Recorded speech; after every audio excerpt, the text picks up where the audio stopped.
He escrito varios relatos acerca del fin del mundo, del apocalipsis, pero esta semana me he hecho una pregunta, admito que un tanto macabra. ¿Será ese final igual para todos? Quiero decir, ¿será ese final el mismo? ¿Sentirán lo mismo? ¿Sufrirán lo mismo personas que vivan en diferentes lugares del planeta? ¿Que tengan diferentes creencias, diferentes formas de vida? ¿O incluso aquellos que sobrevivan? Os dejo con 3 relatos cortos de 3 personas que viven ese final, ese último día, de formas muy distintas.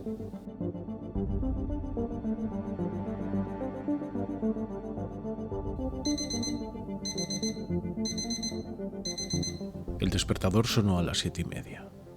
Rafa, después de dar un par de vueltas entre las sábanas, se levantó con unas marcadas ojeras negruzcas, el pelo enmarañado y una marca que recorría su cara desde la mandíbula hasta su frente, como la cicatriz del villano de una película. Había dormido mal, intranquilo, preocupado como muchos otros. La situación era crítica. La sombra de la guerra volvía a cernirse sobre el mundo. No era la primera vez que las noticias hablaban de las tensiones entre ciertos países. No era la primera vez que los periódicos lanzaban titulares como «Estamos cerca de la Tercera Guerra Mundial». Es algo que siempre ha formado parte de la terapia de los medios. Pero esta vez era cierto. Varios pequeños conflictos habían estallado en países de Oriente y Occidente. Los líderes de las grandes potencias se lanzaban duras amenazas, y la televisión y las redes sociales mostraban a su aterrado público cómo los enormes misiles emergían de sus silos, como el espolón de una raya enterrado en la arena. Pero también era un día especial. Su tío, que trabajaba en un prestigioso centro de investigación en Alemania, llegaría a Vigo esa misma noche. Al parecer, tenía una importante reunión con el CEO de Neocorp. Le encantaba pasar tiempo con su tío. Gracias a él, había descubierto su pasión por la ciencia. Por su culpa, cohetes, astros y planetas adornaban la habitación de Rafa. Por su culpa, en las estanterías, además de cómics de superhéroes, se asomaban nombres como Carl Sagan, Michio Kaku, Stephen Hawking o Kip S. Thorne. De hecho, Rafa estaba preparándose para estudiar ingeniería aeroespacial. Antes de salir de la habitación, miró la réplica del Apolo 11 que colgaba del techo y le dio un ligero golpecito con el dedo, haciendo que se bambolease sobre el fondo de estrellas de la pared.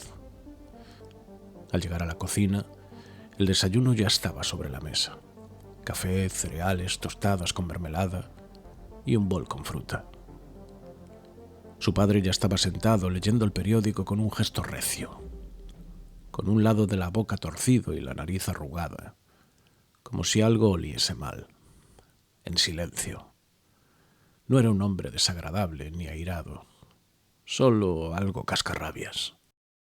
Un hombre de otra época. Su actitud frente a la situación actual era muy distinta a la de su hijo. Sin embargo, había algo extraño en la escena. Todo se veía ligeramente borroso, difuminado. «Buenos días», dijo Rafa. «¿Qué pasa, chaval?», contestó su padre. Su madre se acercó desde la pequeña despensa que tenían al lado de la nevera con un paquete de azúcar. Le frotó el pelo cariñosamente y dijo: «Te has pasado la noche conectado otra vez, ¿verdad? Tienes un aspecto horrible». Rafa sonrió y volcó el paquete de cereales sobre la taza. No tenía prisa. Frente a él, la puerta del balcón estaba abierta y las cortinas apartadas. Detrás, un hermoso día soleado, el cielo despejado y la temperatura perfecta. Aunque en aquel momento no sentía frío ni calor. Desde el piso 19 tenía unas excelentes vistas de la ciudad. Los modernos rascacielos, como pedestales de gigantescas pantallas que anunciaban los mejores productos de las grandes marcas, los logotipos luminosos de las multinacionales, el tiempo, los índices bursátiles. A lo lejos, los barrios ajardinados de la clase media alta, con aquellas casas de ensueño, rodeadas por una valla de color blanco. Lo que no era posible ver, podía imaginarlo. Niños jugando en el parque, los repartidores entregando paquetes, los ejecutivos caminando apurados, estresados, con un teléfono pegado a la oreja. Al otro lado, el paseo marítimo repleto de gente. 2 atractivas mujeres haciendo footing, varios tipos musculosos entrenando, 2 docenas de puestos y pequeñas tiendas de souvenirs para los turistas. Tatuajes, ropa y comida rápida. Las grandes avenidas colapsadas por el tráfico. El ruido y el murmullo de la rutina diaria de 850.000 personas. El chico desayunaba hipnotizado, mirando el horizonte, hasta que su padre lo despertó con su atronadora voz. «Chaval, ¿sigues durmiendo o qué? Espabila, tenemos que irnos». Rafa trabajaba con su padre los fines de semana. Sin decir nada, levantó la cabeza y lo miró fijamente. Después a su madre, que sonreía cariñosa. Por un instante le pareció que podía ver a través de ellos, como si no fuesen del todo opacos. «Tenemos que irnos», insistió su padre. El gesto de Rafa cambió de pronto y dijo, entre asombrado y asustado: «¿Pero de verdad no estáis preocupados? ¿No os dais cuenta de lo que está pasando?» Sus padres se miraron el uno al otro, con una mueca de ternura, como si Rafa fuera un niño asustado por una pesadilla. El padre suspiró, cerró el periódico y lo posó sobre la mesa. Su madre se sentó a su lado. Era lo que hacían cuando le daban alguna charla sobre el sentido de la vida o lo regañaban porque había hecho algo malo. Pero no llegó a escuchar nada. Rafa vio un destello en el horizonte, seguido de un silencio atroz y una cálida brisa que fue incluso reconfortante por unos segundos. Veía el rostro compasivo de su padre, cómo sus labios se movían. Su madre, siempre cariñosa, siempre tierna. Había pocas cosas que recordar. Su vida había sido demasiado corta. Prefirió no decir nada y dejar que los últimos segundos de vida de sus padres fueran felices y despreocupados. Prefirió verlos sonreír por última vez, mientras una descomunal nube en forma de hongo se elevaba por encima de las nubes, cubriendo la ciudad bajo una siniestra sombra. Rafa también sonrió. El reloj marcaba las 8:23. Por último, la apocalíptica onda expansiva, una luz cegadora a 10.000 grados centígrados, que consumiría todo a su paso a 20 kilómetros a la redonda. La intensa radiación acabaría con la poca vida que no hubiese perecido por el calor. Tuvo tiempo a preguntarse si estaba sucediendo lo mismo en otras ciudades, en otros países. Pensó en el futuro. ¿Qué sucederá mañana? ¿Y qué sucederá después?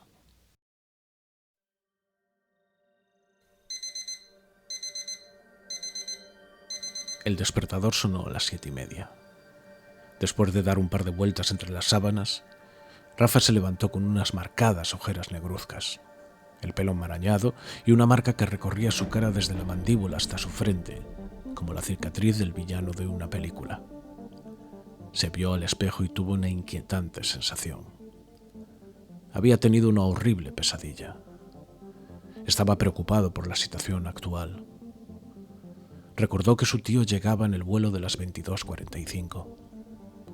Sonrió, abrió la puerta de su habitación y antes de salir le dio un golpecito a la réplica del Apolo 11 que colgaba del techo. Un segundo después, un destello recorrió su mente, un escalofrío su cuerpo. Caminó confuso hacia la cocina. Bajo el marco de la puerta observó detenidamente la imagen. El desayuno ya estaba sobre la mesa. Café, cereales, tostadas con mermelada y un bol con fruta. Su padre ya estaba sentado leyendo el periódico con un gesto recio, con un lado de la boca torcido y la nariz arrugada, como si algo oliese mal. Su madre, guardando algo en un cajón. Buenos días, dijo Rafa tartamudeando. ¿Qué pasa, chaval?, contestó su padre. Su madre se acercó desde la pequeña despensa que tenían al lado de la nevera con un paquete de azúcar. Le frotó el pelo cariñosamente y dijo: «Te has pasado la noche conectado otra vez, ¿verdad? Tienes un aspecto horrible». Rafa, asustado, sin atender a lo que estaba haciendo, volcó los cereales, que cayeron sobre la mesa en lugar de sobre la taza. Su padre lo miró y dijo con una voz atronadora: «Chaval, ¿sigues durmiendo o qué? Espabila, tenemos que irnos». El chico miró a través de la puerta abierta del balcón. Un día soleado y la temperatura perfecta. Su vista se volvió borrosa por un instante, difuminada, temblorosa. Miró el reloj, las 7:48. Se levantó y gritó asustado: «Tenemos que irnos, ya. Tú también, mamá».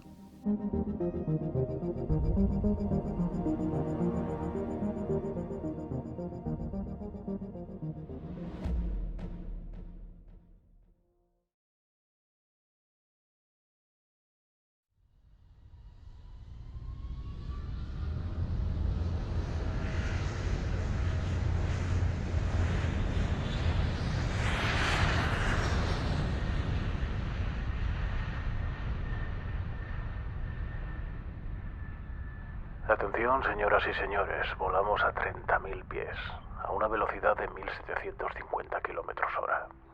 Pónganse cómodos. Los auxiliares de vuelo pasarán en breve por sus asientos. El vuelo durará 5 horas. Aterrizaremos en el aeropuerto de Vigo a las 22:40. Gracias por confiar en nosotros. Hacía años que no cogía un avión. Cuando llegué al aeropuerto estaba nervioso. Cuando vi el avión me puse histérico. Tuve que tomarme un ansiolítico y una copa de whisky para poder subir. Me asusta estar encerrado en cualquier parte, pero me asusta todavía más cuando lo estoy en un cilindro de acero de 180 toneladas a 10 kilómetros de altura. Intenté por todos los medios hacer el viaje en coche, pero fue imposible. Tenía una reunión con el CEO de la compañía.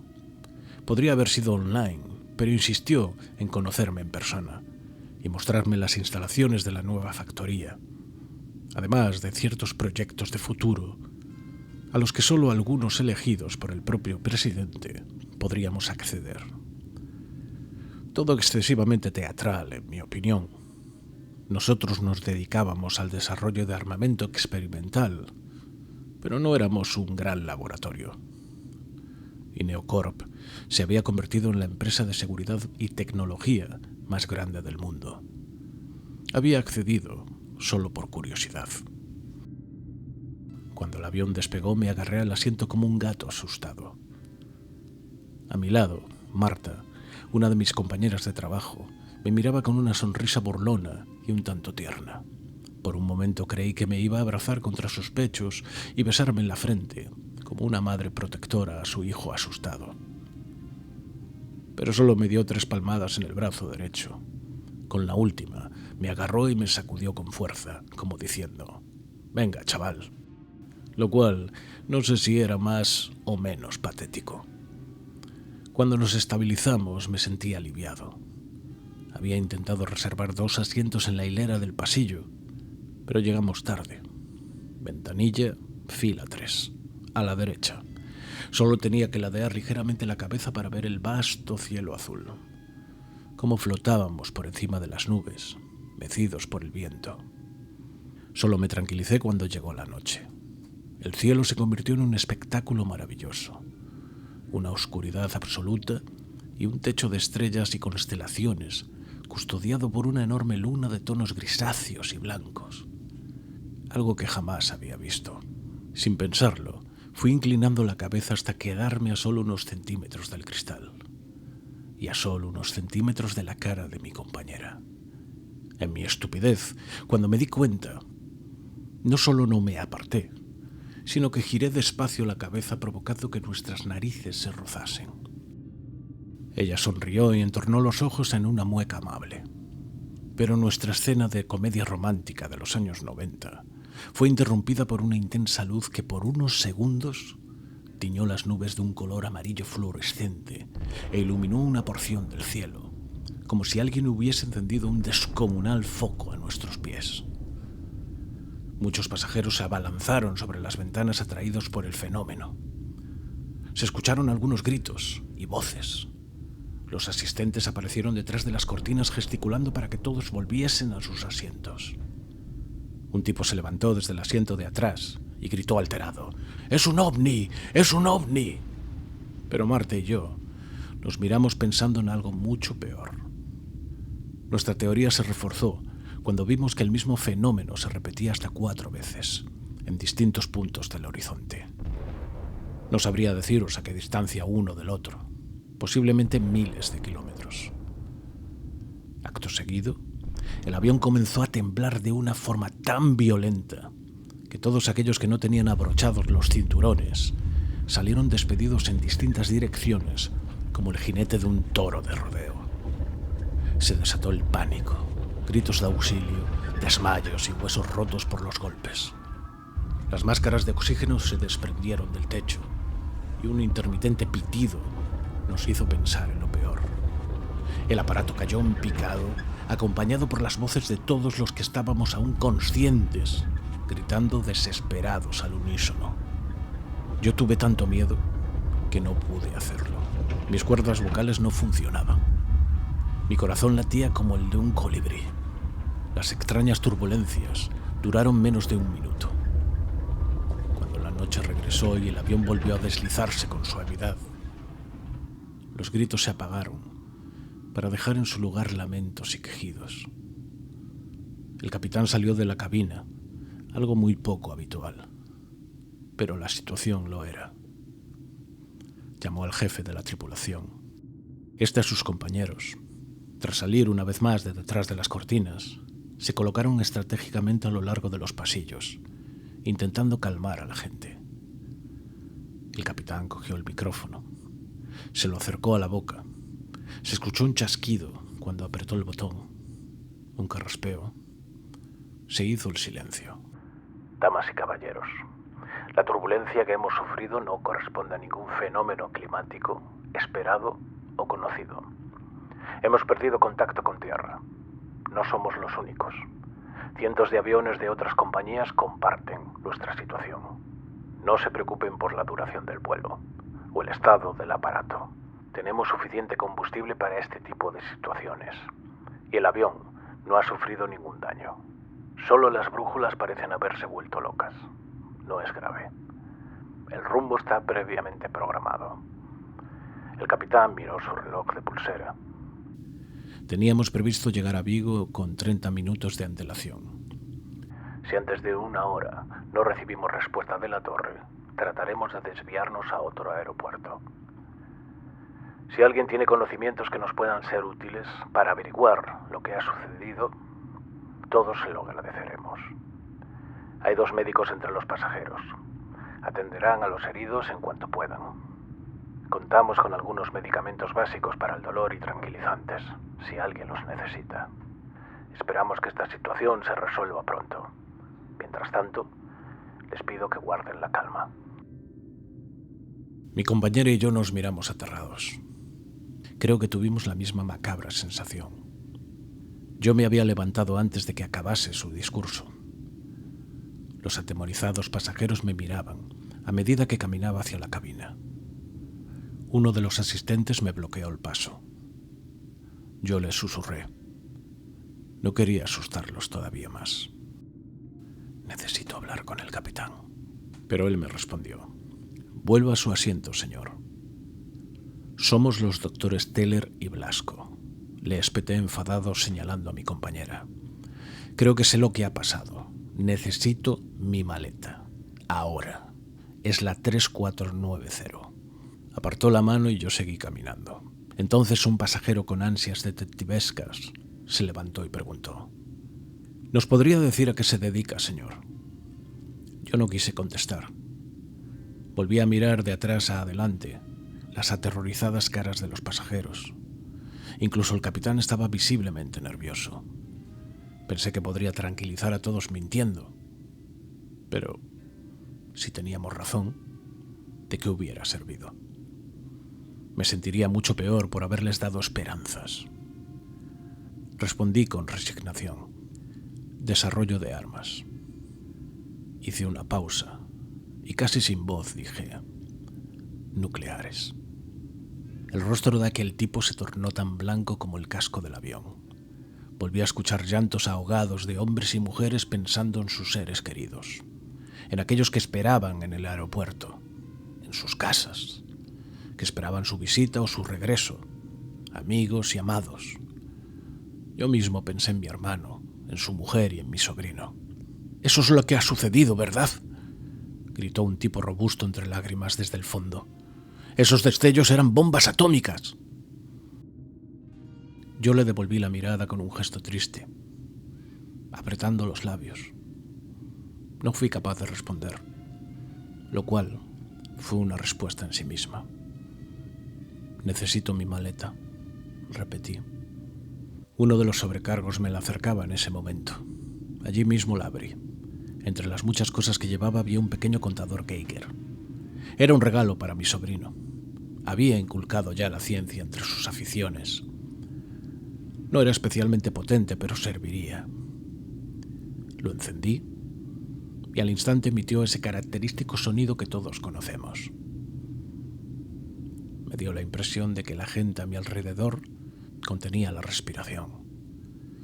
Entonces hizo un ruido parecido al de una emisora de radio con interferencias, que desencadenó un pitido agudo. El resultado no dejaba lugar a dudas. No podía ser una casualidad. Miré a mi compañera. Dejé caer el brazo como si ya no quisiese sostenerlo. El aparato se me escurrió de entre los dedos.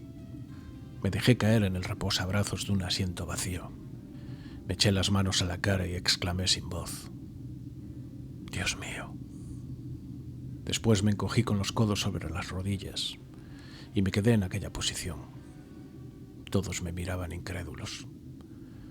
El tiempo se detuvo. Nadie se movía. Nadie lloraba ni se quejaba. Todos estábamos perdidos y superados por la situación. Durante más de 30 minutos vagamos como fantasmas en el aire, hasta que el copiloto se acercó al capitán y negó con la cabeza. Yo continuaba sentado no muy lejos de él. Antes de que pronunciase una palabra le dije: «Descienda, capitán». «¿Cómo?», respondió. «Si ha sucedido lo que creemos, necesitamos comprobarlo visualmente». Era algo que ninguno queríamos ver, pero había que hacerlo. El capitán cerró los ojos y se frotó la frente con la mano, como si le doliera la cabeza. Miró a su compañero y asintió. No hace falta que os diga que todos, con cierto orden, nos asomamos a las ventanas. Yo pude presenciar el horror desde la cabina. La destrucción ocupaba un área circular de unos 10 kilómetros de diámetro. Todo estaba arrasado, carbonizado como si un volcán hubiese erupcionado en el centro del desastre y un mar de lava hubiese cubierto la tierra a su alrededor, consumiendo todo a su paso. Entre la masa negruzca se apreciaban pequeñas explosiones e incendios. Aún sobresalían de entre las cenizas y el fuego las formas de algunos edificios y construcciones. Lentamente los bordes ardientes se extendían.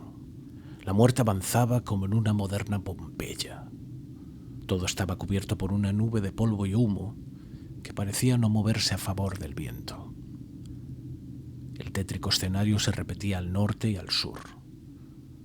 Solo algunas zonas poco pobladas o aisladas del interior habían escapado al apocalipsis. Nadie era capaz de hablar.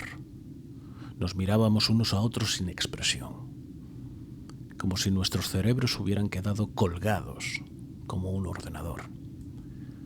Lástima que nosotros no tengamos un botón de reset.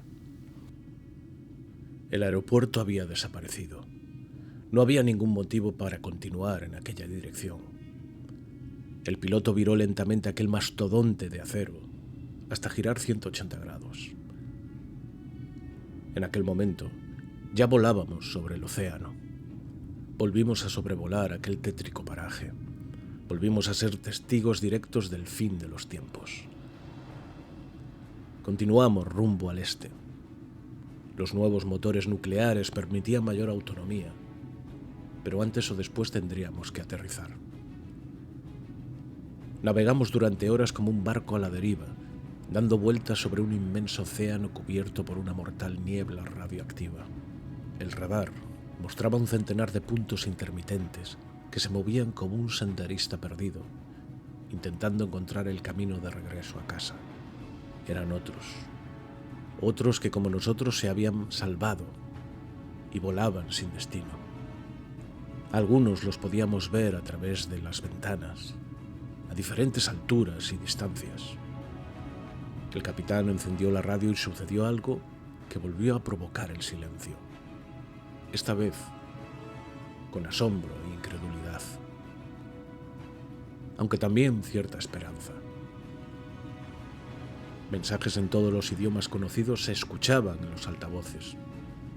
Pilotos, miembros de tripulaciones y en algunos casos pasajeros informaban de su situación y posición, de lo que veían a su paso, cooperando, buscando ese claro de luna, ese lugar lejos del desastre, a donde el fuego de la codicia no hubiese llegado, ese lugar donde quizás volver a empezar un nuevo mundo, diferente.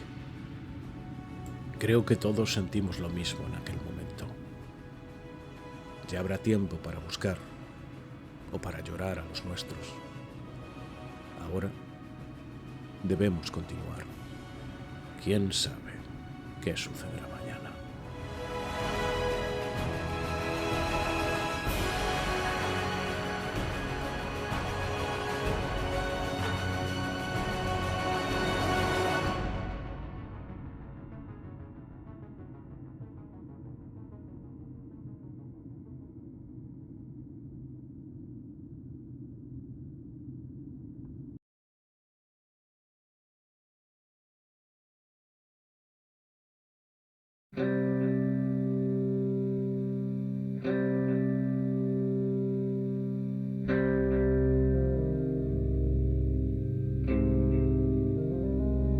Lucas se levantó como todas las mañanas a las 6 en punto. Se sirvió un tazón de avena, unas alubias y un trozo de panceta. La vida en la granja siempre había sido distinta, sobre todo en una comunidad católica como la suya. Dura, pero ordenada, sin el caos y las prisas de la gran ciudad, que asomaban el horizonte como un bosque de troncos sin copas, sin la tecnología trabajando por ellos, pensando por ellos. Tu mano derecha, tu mano izquierda y tu cerebro son las mejores herramientas que tendrás en tu vida, le decía siempre su padre.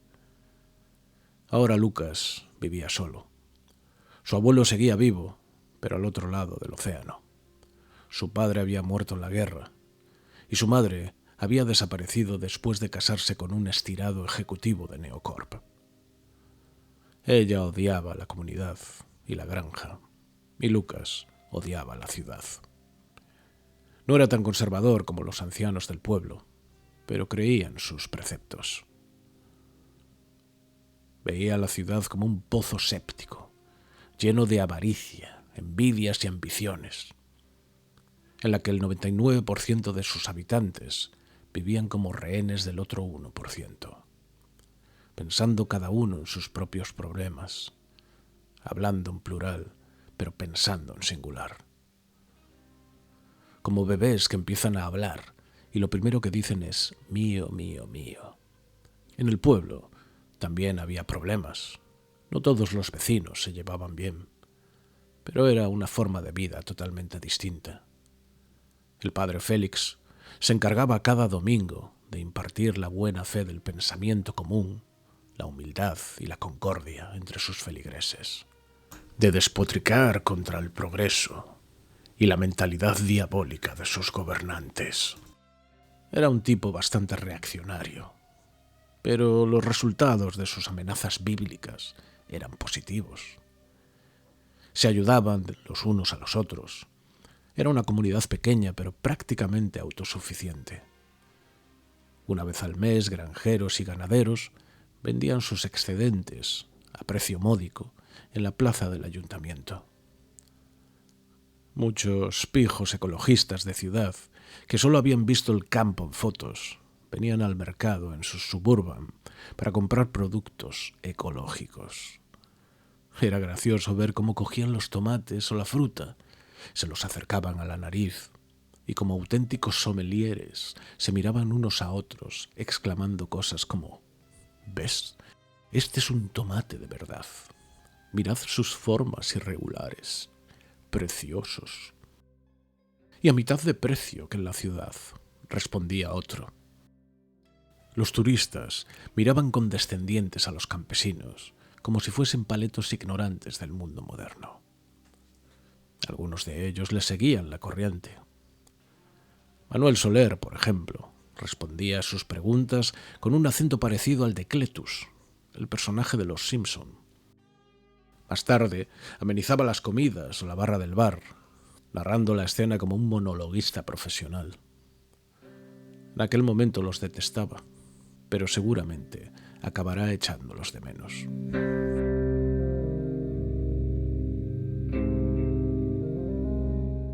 El plato de avena que tomaba de niño había sido sustituido por una humeante cafetera que perfumaba la casa. Desayunó sin prisa mientras escuchaba un capítulo atrasado de Días Extraños. Algo que solo hacía en privado o acompañado de sus amigos de confianza. El trabajo era bastante rutinario. Primero le daba de comer a los animales, después limpiaba los establos y el gallinero. A media mañana hacía un descanso y se fumaba una pipa de Dunhill. A eso de las 11:30 revisaba el invernadero, una pequeña plantación que le proveía de tomates, lechuga rizada, cebollas y hierbas aromáticas. Si acababa rápido podía permitirse un ligero sueño después de comer. Las tardes eran más variadas. A veces conducía hasta el centro del pueblo para comprar útiles, comida o gasolina para las máquinas. O si el tiempo lo permitía, con ayuda de sus 3 colis, llevaba su rebaño de ovejas hasta los pastos del este. También había tiempo para el descanso y el ocio. La única cantina del pueblo siempre estaba abarrotada y todos se conocían. Lucas amaba la lectura y algunas tardes de invierno se quedaba en casa inmerso con los autores clásicos del terror y la ciencia ficción. Sentado en las escaleras, en la entrada de su vieja casa de madera, acariciando el lomo de sus perros, era feliz. Aquel sábado Lucas se despertó con un calor inusual para la época del año. Eran muy pocas las ocasiones en las que se veía obligado a ir a la ciudad. Como por ejemplo, cuando se averiaba alguna máquina y tenía que conducir al polígono industrial de las afueras, donde se encontraban los concesionarios oficiales. Cuando esto sucedía, aprovechaba el viaje para cargar la furgoneta de provisiones. Protestando, subió el compresor a la camioneta. Antes de arrancar, dio algunas indicaciones a sus inteligentes perros, aunque no las necesitaban. Sabían tan bien como él lo que tenían que hacer. Ya sabéis que los perros de campo no llevan lacitos de colores, ni comen comida gourmet. En 43 kilómetros de cultivos y bosques que los separaban de la ciudad, no se cruzó con ningún otro vehículo.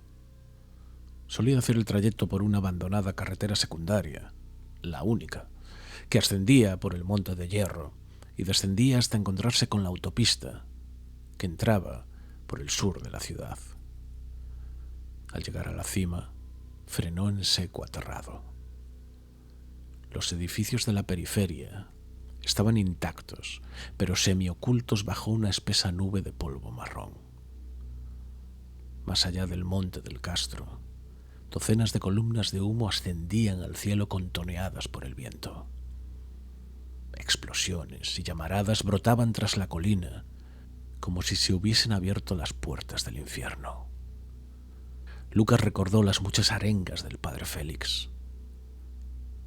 El fuego asomaba entre los edificios, como una serpiente entre las rocas del desierto, dando un aspecto lovecraftiano a la escena. Lucas esperaba que en cualquier momento un gigantesco ser tentacular emergiese de entre las ruinas. No daba crédito a lo que estaba viendo.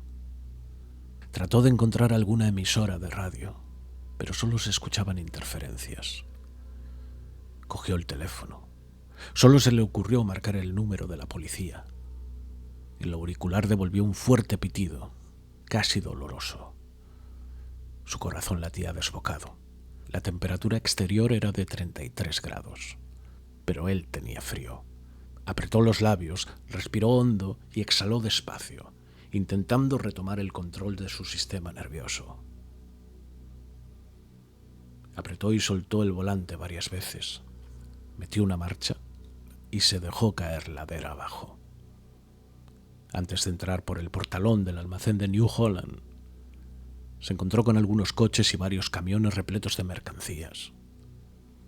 Los elementos plásticos como faros, neumáticos o incluso las lonas de los trailers estaban derretidos.